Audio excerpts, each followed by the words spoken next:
किसान रहता था। उसके पास थोड़ी सी जमीन थी जिस पर वह दिन रात मेहनत करता था।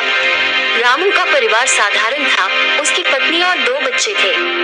वे सभी कम संसाधनों के बावजूद खुश रहते थे क्योंकि उनके पास एक दूसरे का साथ था। रामू का जीवन कठिन था। उसकी जमीन उपजाऊ नहीं थी और हर साल वह फसल अच्छी होने की उम्मीद में अपनी पूरी ताकत लगा देता। एक साल जब मानसून का समय आया तो रामू ने सोचा कि इस बार बारिश ठीक ठाक होगी और उसकी फसल अच्छी होगी। उसने अपनी सारी जमा पूंजी फसल में लगा दी और कई जगह से उधार भी लिया। इस बार उसे अपने बच्चों की पढ़ाई और बेहतर जीवन की उम्मीद थी। लेकिन कुदरत को कुछ और ही मंजूर था। उस साल बारिश समय पर नहीं हुई। कई हफ्ते तक बारिश नहीं हुई और उसकी फसल सूखने लगी।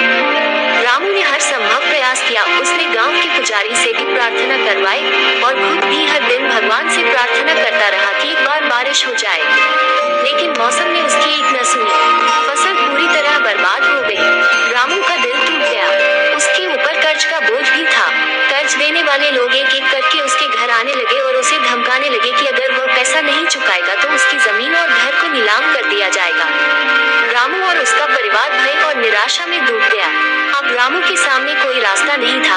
वह बिल्कुल अकेला और असहाय महसूस करने लगा। एक दिन रामू की मुलाकात गांव के एक बूढ़े किसान बंसी काका से हुई। बंसी काका ने देखा कि रामू बहुत परेशान है। उन्होंने रामू से उसकी परेशानी के बारे में पूछा। रामू ने सब कुछ बता दिया कि कैसे उसकी मेहनत बर्बाद हो गई और अब वह क्या करेगा, ये भी समझ में नहीं आ रहा। बंसी काका ने रामू को समझाते हुए कहा, बेटा, जिंदगी में कई बार मुश्किलें आती हैं, लेकिन उनसे हार मान लेना सही नहीं होता।